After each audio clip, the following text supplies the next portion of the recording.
They do anything for clout, do anything for clout. Ironiquement, l'explosion de Cardi B sera également le résultat du clout. Mais avant d'en arriver là, c'est important de définir ce terme, ce qu'il a engendré, mais aussi comment il a changé le rap à tout jamais. Cette vidéo pourra servir de prélude à celle des hitmakers, étant donné qu'elles seront logiquement liées. Alors pour revenir au sujet de la vidéo, le terme est apparu au même moment que la majorité de la génération SoundCloud. Et bien que celui-ci soit né aux US, l'impact a comme d'habitude été mondial. Alors dans cet épisode, on va comprendre la signification de ce terme, ce qu'il a engendré, son impact dans le rap à travers quelques exemples, mais aussi pourquoi il est devenu aujourd'hui tant péjoratif.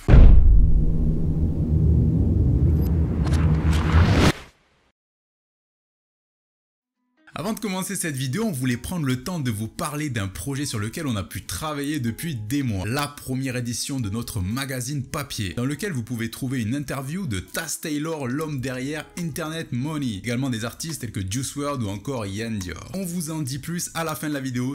Le clout a toujours existé et son utilisation remonte à bien plus loin qu'à notre époque où il a connu un pic de popularité. Alors est-ce que vous avez vu la chute en 2018? On en reparle plus tard dans la vidéo. Alors il faut savoir que sa première utilisation dans le rap a eu lieu dans les années 98, donc 20 ans auparavant. Et avant que le clout devienne clout, le terme utilisé était pool et vient de la politique. La signification reste la même, le pouvoir, la puissance, la visibilité, l'influence pour résumer. Encore une fois, la popularisation proviendra de Chicago, notamment pour les bifs entre différents membres de gangs opposés.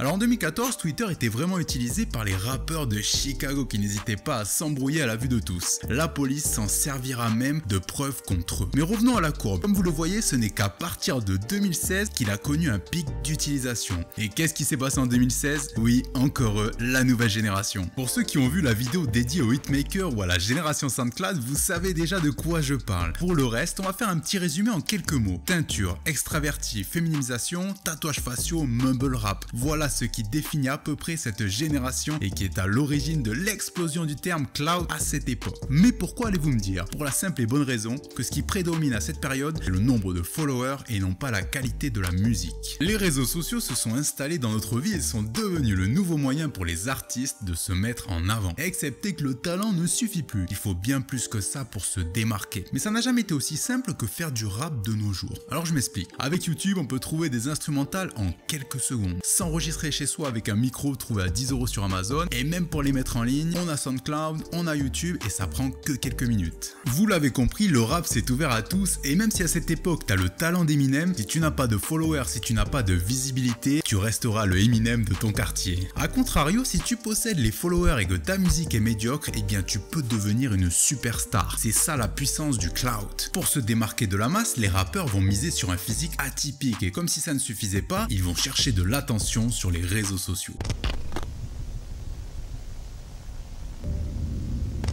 Le rap était devenu un concours de popularité au lieu d'être un concours de talent. Celui qui était le plus stupide en live Instagram était celui qui générait l'attention. Une fois que l'attention était générée, le rappeur avait juste à sortir son morceau, un peu catchy, et c'était un hit. Gucci gang, Gucci gang, Gucci gang, Gucci gang, Gucci gang, Gucci gang, Gucci gang, Gucci gang. Spread their rest on new chain. Et certains rappeurs ne s'en cachaient pas d'utiliser ce type de technique. Par exemple, Lil Yachty avait annoncé qu'avant de travailler sur sa musique, il avait d'abord travaillé son personnage. I kind of just made sure my face was saw before I started promoting my music. I just wanted to be known. And have you always had the same red hair look?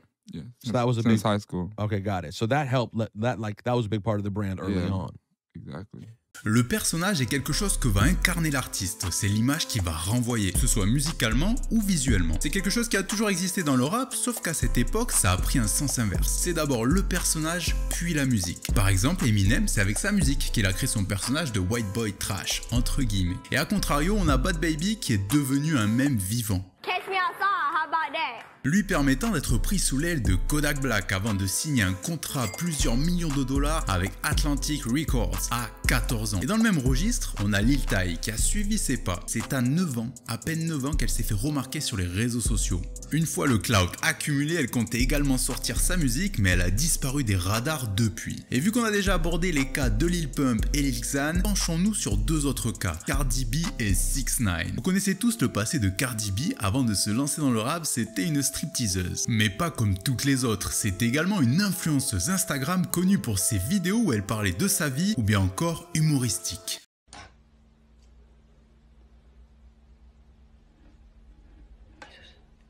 Alors avant de se lancer dans le rap, elle possédait déjà une grosse fanbase de plusieurs centaines de milliers de followers. Tout ça grâce à des vidéos virales possédant des phrases qui resteront ancrées dans la tête des gens. Grâce à un petit coup de main de Bobby Shmurda, elle finira dans l'émission Love and Hip Hop. Et là encore, elle se fera évidemment très remarquer. Tout en enchaînant les interviews et les passages à la télé, elle va peu à peu sortir des mixtapes jusqu'à sortir le single qui va tout changer. Un Grammy Award ainsi que plusieurs hits au compteur. En clair, Cardi B est un bon exemple d'une bonne utilisation du clout. Son personnage et son histoire font que les gens restent attachés à sa personne. Et c'est là la principale différence avec la majorité de la nouvelle génération. Quand on prend l'exemple de Fetty Wap, les auditeurs se sont accrochés seulement à ses hits et non pas à son personnage.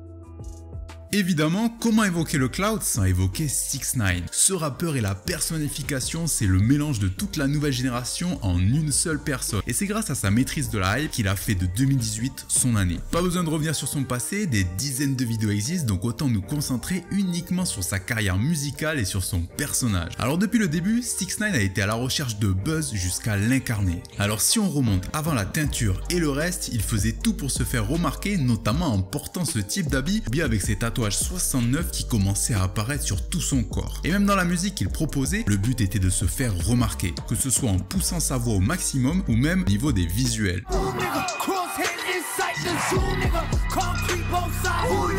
Et malgré que ça soit des visuels tirés d'animés, le but était de créer un choc avec des visuels sanglants et froids. Et c'est également pour ça que la majorité de sa fanbase se construira dans les pays de l'Europe de l'Est dans un premier temps. Plus il avancera dans sa carrière, plus il va exagérer avec son physique pour être le plus atypique possible. Va donc apparaître la teinture multicolore, encore plus de tatouages 69 et pour couronner le tout des grilles couleur arc-en-ciel. Mais là encore ça ne suffisait pas. Il lui manquait quelque chose que tous les rappeurs de cette génération n'affichent que très peu, la street crédibilité. Là encore, comme c'est 6ix9ine, il faut que ça soit de manière excessive. Des signes de gang à tout va, des bandages rouges omniprésents et ah oui j'ai oublié, de la provocation. What's up, little goofy? What's up, goofball? Le troll est omniprésent dans la carrière du rappeur, c'est un peu son fil conducteur. À la différence d'un Lil Pump qui base son buzz sur sa personne et ses actions, celui de 6ix9ine va se baser sur les bifs. La preuve, le titre qu'il a fait percer, Gomo, est un diss track envers ses anciens partenaires.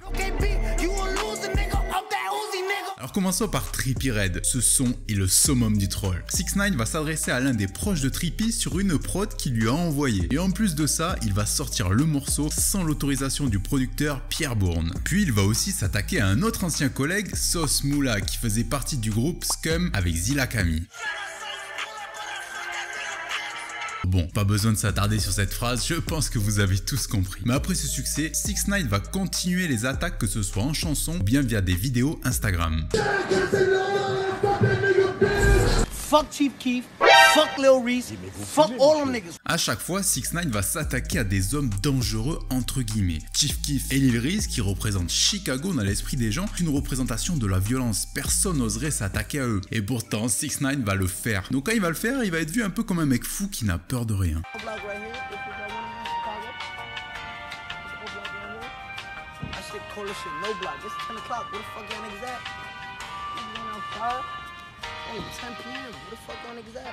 Or, il savait très bien que Chief Keef ne pouvait plus se rendre à O-Block et qu'il pouvait retourner en prison pour le moindre écart. Alors sans réponse de la part de Keef, 6ix9ine va être vu comme quelqu'un d'intouchable. Et ce sera pareil en s'attaquant à Casanova, un rappeur réputé pour être un membre actif des Bloods. Ou encore à J Prince Jr, dont le père est très redouté dans le rap. Et en plus de ses provocations, il va aussi s'afficher sous un autre angle, en faisant de multiples vidéos humoristiques.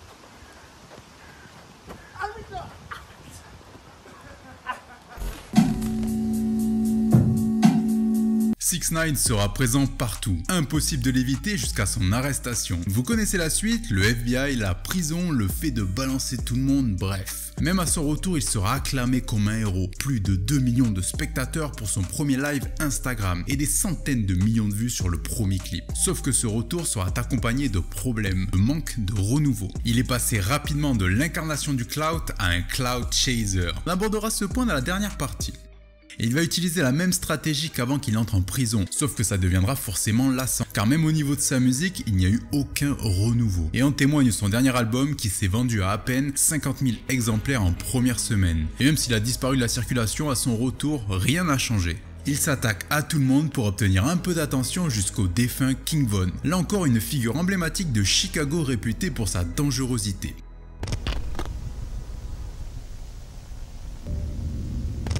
Hélas, quand le buzz n'est plus là, il faut aller le chercher. Cette quête de buzz n'a pas affecté que les rappeurs, mais également leurs fans. On peut prendre en exemple ce qui s'est passé avec XXXTentacion. Lors de son décès, les gens ont sorti le téléphone pour filmer la scène au lieu de lui venir en aide. Mais ce n'est pas le seul exemple. Il y a quelques temps, lors d'un live Instagram de Trippie Redd, certains spectateurs sont allés jusqu'à boire leur urine pour quelques dollars et sûrement pour un peu plus de visibilité sur le live. Et si les auditeurs vont si loin, c'est aussi à cause de l'influence de certains artistes qui ne montrent pas forcément le bon exemple. Oui, vous l'avez compris, on va enfin parler de Lil Pump. Et lui aussi n'a pas pu se renouveler et est tombé dans la case de clout chaser.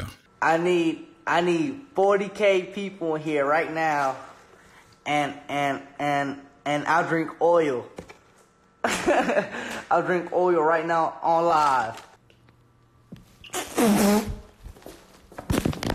Hélas, les mentalités ont changé, son public a grandi et ça se voit. Il perd 4000 viewers après avoir fini de boire. Le constat est simple, ce n'est plus divertissant. Et c'est aussi probablement pour ça qu'il s'est lié à Trump publiquement et que sa carrière musicale est clairement mise en pause pour se consacrer à son OnlyFans. On revient toujours au même problème. Certains rappeurs sont plus connus pour être des entertainers que des artistes, donc s'ils sont plus assez amusants, on les remplace et on les oublie. La perte de ces rappeurs travaillant plus sur le moyen de faire parler d'eux sur les réseaux sociaux que sur leur musique est bénéfique à l'évolution du rap. Et oui, car de l'autre côté, on a des artistes qui arrivent à prouver grâce à la musique qui se mettent sur le devant de la scène. Avec des artistes tels que Trippie Redd, Gunna ou encore Lil Baby qui, pendant que certains cherchent le buzz, ont mûri et affiné leur musique. Tout ça permet de montrer l'exemple à la nouvelle génération de rappeurs qui a compris que le buzz ne suffisait plus pour durer et qui vont même adapter des stratégies inverses telles que Roddy Ricch. Le rappeur utilise les réseaux sociaux uniquement pour la musique, à la manière d'autres artistes qui sont déjà installés et ça paye.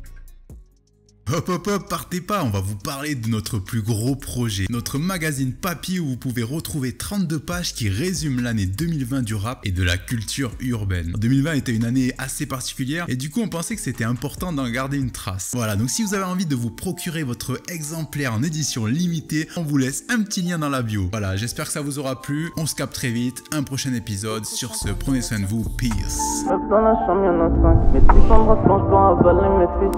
Dans la poche, dans la ville, sur le